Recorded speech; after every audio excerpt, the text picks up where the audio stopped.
Udah masuk, kenalan, terus gue dikenalin ke teman satunya lagi. Makin kenceng lagi nih indikasinya nih, perasaan gue makin bener nih. Ngapain dia berdua gitu kan. Kalau kita ketemu dating app harusnya sendiri-sendirian, kita tujuannya untuk saling kenal gitu kan. Udah gitu dikeluarin tuh semua brosur-brosur dari tas-tas tuh. Saat keluarin satu-satu.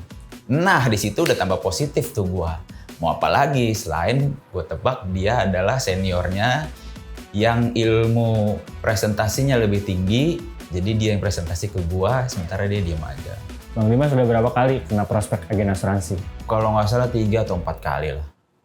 Yang bikin aku yakin karena dia emang cara bicaranya dan tutur bahasanya dan lain sebagainya itu memang bagus sekali packagingnya gitu loh. Semuanya tuh manis di awal. Itu sebenarnya yang aku rasa. Gue cuman ngerasa agen asuransi itu kayak cowok yang lagi penasarannya banget, ngejar banget, pas udah dapet dilepeh gitu. Pas bermasalah. To be fair sih, kalau misalnya kita ngomong soal agent asuransi, mereka punya duit atau nggak punya duit, kadang-kadang mereka nggak mikir. Gitu. Jadi pokoknya gue harus dapat sesuatu dari mereka. Itu mereka akan ngelakuin segala cara untuk jualan.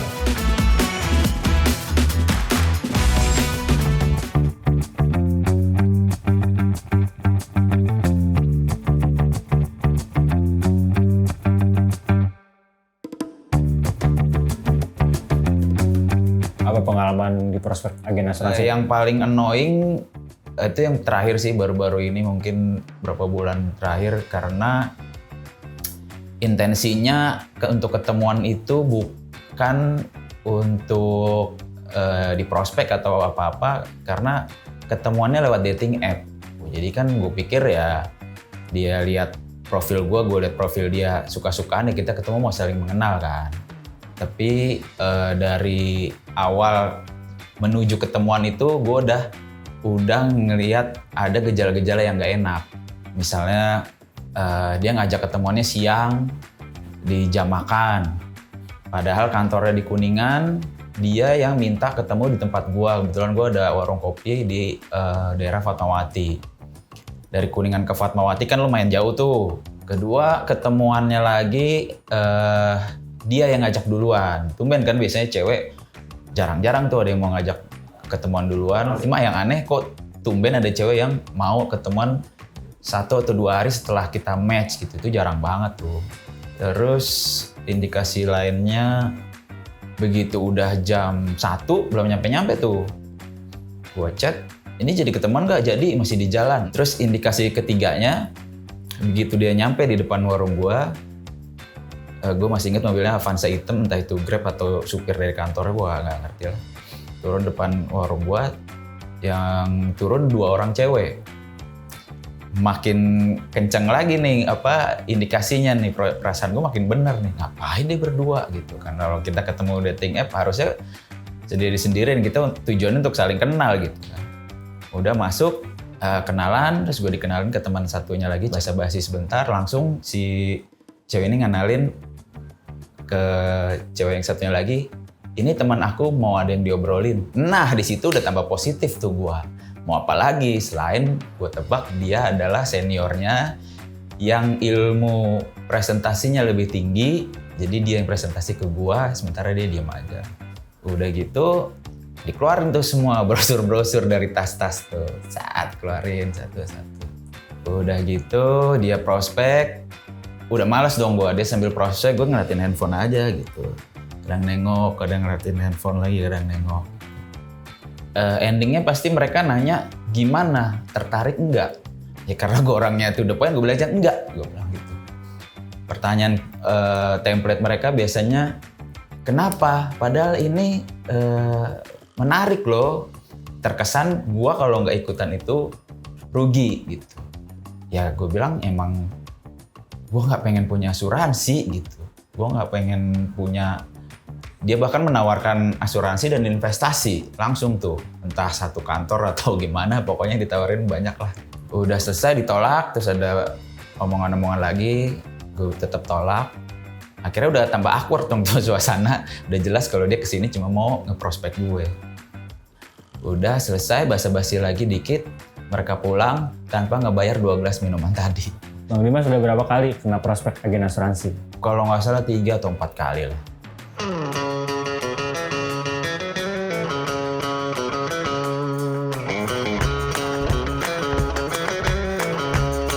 Menurut Mas Philip, apa sih yang paling sering dikeluhkan oleh orang terhadap agen asuransi? Ini orang awam berarti ya? Orang awam. Approach-nya menjebak. Terus udah gitu jualannya nggak bener, dibilang jualannya investasi, ternyata isinya asuransi. Menjebak tuh teman lama udah nggak ketemu lama, terus tiba-tiba WhatsApp ngajakin ketemu, kalau nggak ya gitu tuh yang kayak di dating apps ketemu tiba-tiba malah di prospek kayak gitu-gitu. Sebenarnya awalnya maunya ketemunya apa, ternyata ujung-ujungnya jualan asuransi. Ini kan sebenarnya sama kayak sales ya, basically kan sama kayak sales.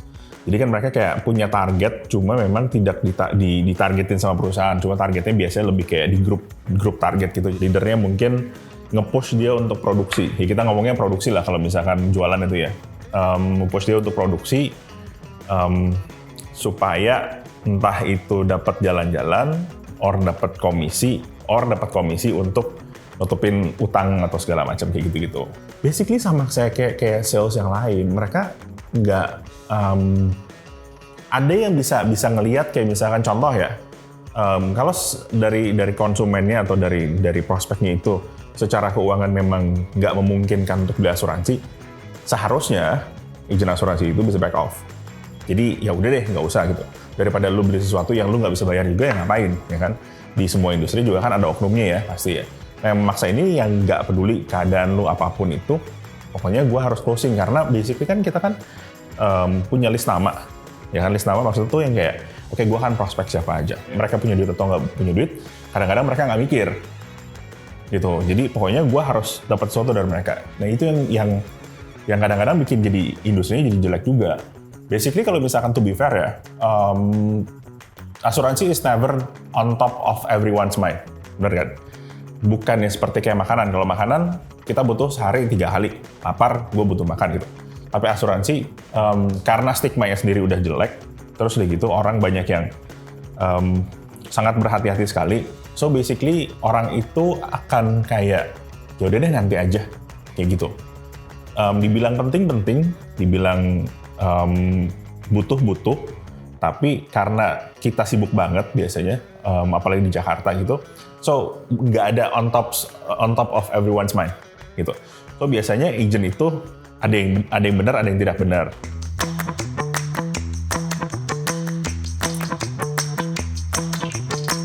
Ada pengalaman kurang enak nggak sama agen asuransi? Sebelum aku gabung ke asuransi aku yang baru, aku sempet sama asuransi pertama aku itu bermasalah perusahaannya. Karena aku masuk melalui bank dan agennya ini aku nggak kenal baik.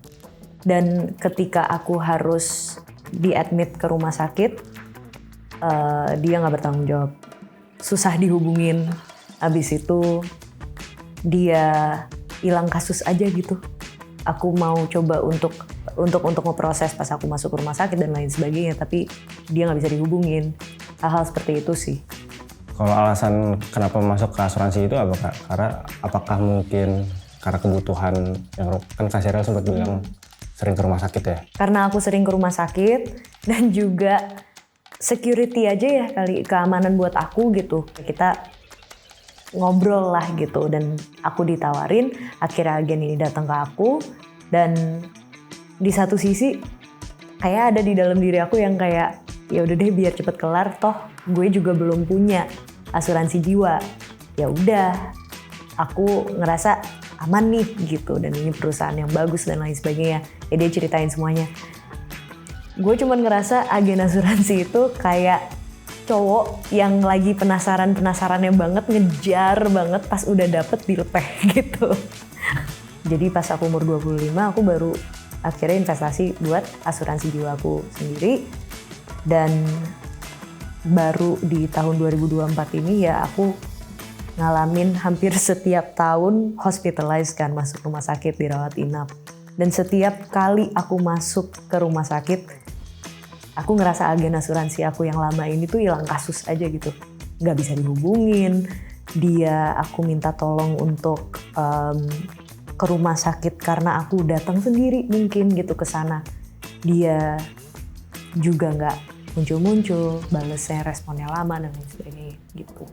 Yang buat Kak Sheryl yakin sama asuransi itu apakah si agentnya ini menjanjikan sesuatu gitu?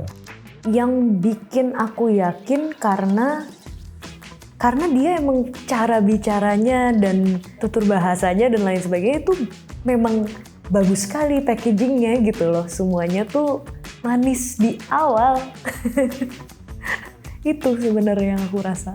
Sampai akhirnya aku awal tahun ini masuk ke rumah sakit dan aku udah disuntik dan lain sebagainya.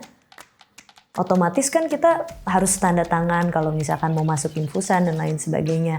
Temen aku dateng lah nggak lama kemudian untuk bantu aku ngeproses ke bagian asuransi. Karena kan ada 2 pembayaran yang berbeda kan, pribadi dan asuransi. Pas masuk untuk proses asuransi, temen aku cuma balik lagi, kartu lo nggak bisa dipakai di sini. Loh kenapa? Padahal aku secara benefit atau kayak semua hal yang sudah aku invest ini di asuransi itu pasti bisa 100% Indonesia di semua rumah sakit gitu. Dan ternyata sudah 3 minggu asuransi itu tidak bekerja sama dengan rumah sakit yang aku datang gitu. Dan pas aku bilang sama agennya soal hal itu, dia bilang iya, soalnya ini emang cuma diinformasikan kepada agen-agennya. Kita kan yang bayar untuk bisa membantu kita, memudahkan kita ketika ada di rumah sakit. Jadi informasi-informasi itu tidak diberikan. Pengecualian yang datang di kemudian hari itu juga nggak disampaikan ke kita. Kan gila ya. Dan dia cuma bilang, ya maaf kak, tapi kakak bisa sih bayar dulu. Hah, konsepnya gue kan nabung di sini gitu, nggak gitu cara kerjanya. Akhirnya sampai hari ini gue masih belum di-reimburse sama asuransinya.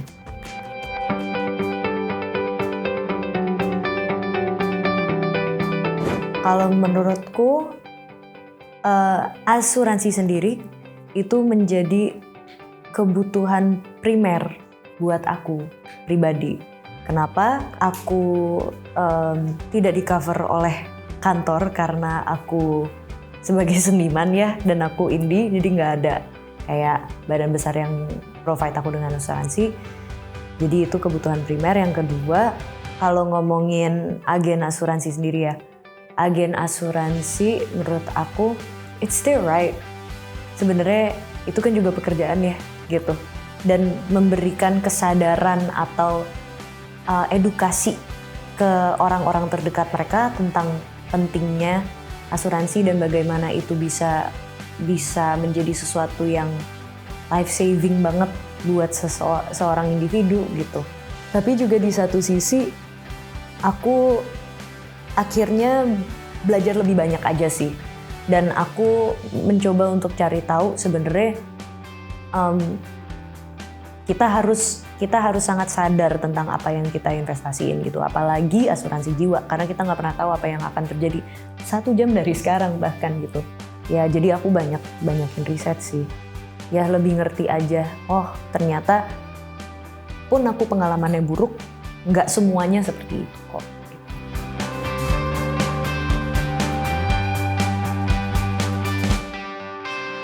Itu edukasi, karena kan edukasi itu kan ternyata banyak di luar sana yang pengen tahu soal asuransi lebih jauh sebelum membeli. Mereka pengen tahu lebih jauh, ternyata mereka membutuhkan banyak informasi di situ. Itu. Jadi banyak ternyata, kan gue buka konsultasi, ya kan.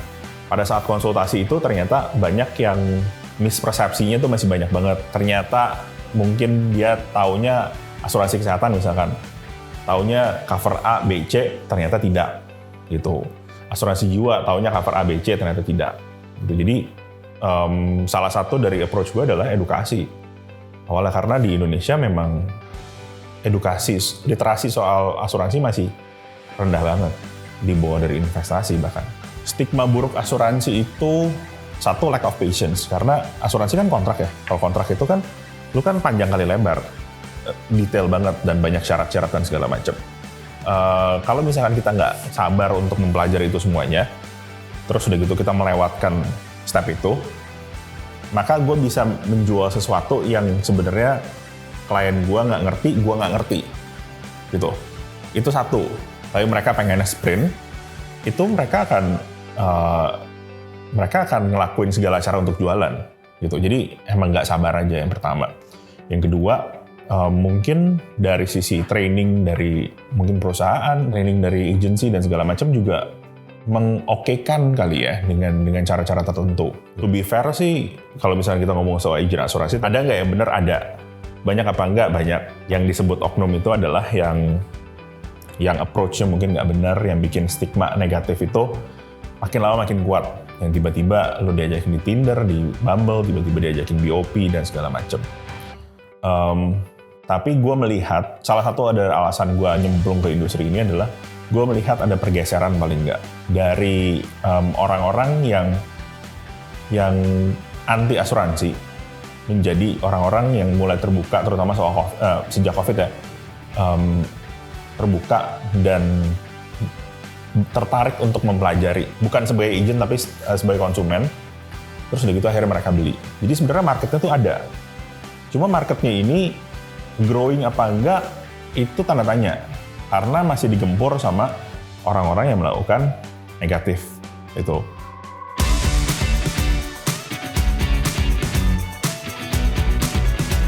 Pastiin dulu kalau misalnya lo tahu yang lo jual tuh apa. Bukan cuma berdasarkan training dari kantor dan training dari pusat doang. Lo harus tahu, harus gali sendiri. Karena kadang-kadang ada yang salah di tengah-tengah. Karena training, lu bisa cek dan double cek lagi. Karena itu kan kontrakan. Kalau kontrakan lu harus tahu kontraknya gimana segala macam. Terus udah gitu, jangan memperlakukan teman-teman kalian atau keluarga kalian sebagai benar-benar hanya transaksional doang. Jadi kayak misalkan gue ngeliat lu cuma kayak kantong duit doang, gitu kan. Gue nongkrong sama lu karena lu adalah prospek gue. Nggak seperti itu. Gitu. Tapi yang paling pasti menurut gue sih, itu soal produk. Mungkin jadi kayak saran kali buat orang-orang yang kerja jadi agen asuransi, ya kalau mau ke prospek itu ya to the point aja gitu. Gue ada produk asuransi nih mau gue tawarin ke lo udah ada asuransi belum? Kalau belum ada, ya gue mau nawarin asuransi gini, kapan kita bisa ketemu? Langsung to the point gitu aja, jangan pakai ngomongnya A tapi diselipin B gitu. Waktu ketemuan kan kayak ketarik offset, ditipu gitu kan. Kita orang timur, ya kan. Untuk bilang tidak dengan firm ya, gue ya bukan ya, itu susah gitu. Kadang kan kita ngomong, ya ntar gue pikir-pikir dulu ya. Kalau enggak, ntar gue tanya pasangan gue dulu ya. Ntar gue tanya orang tua dulu ya. Or, yang paling gantung adalah di ghosting. Kalau di ghosting, itu kan berarti kan antara pihak yang nge-ghosting menghindari, antara pihak yang membutuhkan omset akan ngejar-ngejar terus. Nggak ada closure nih di sini nih. Gitu. Jadi kadang-kadang ngeselinnya memang dari pihak agent, karena tidak ditutup dengan benar pintunya, maka dia akan terus-terusan follow up. Tapi kalau misalkan memang lu nggak mau, ya lu bilang aja nggak mau. Dan it's okay. Bilang aja nggak mau, enggak, gue nggak mau. Udah, nggak usah dijelasin apa-apa lagi. Kalau misalnya ditanya nggak mau, ya karena gue nggak butuh. My unpopular opinion is to know your insurance agent. Because ini tuh udah, lo nitipin diri lo tuh ke orang lain gitu loh sebenarnya di sini. Kalau misalkan lo nggak kenal sama agennya, lo tidak punya personal relationship sama mereka, ya boro-boro ngomongin agen asuransi. Lo aja udah bisa sedekat apapun sama temen lo juga. Kalau misalkan mereka nggak peduli aja kan. Apalagi sama orang yang nggak dikenal gitu. So I think you really have to know your insurance agent because it's a very personal thing gitu sebenarnya gitu. Nggak bisa cuman kita titipin hanya karena sekedar kita pengen aman gitu.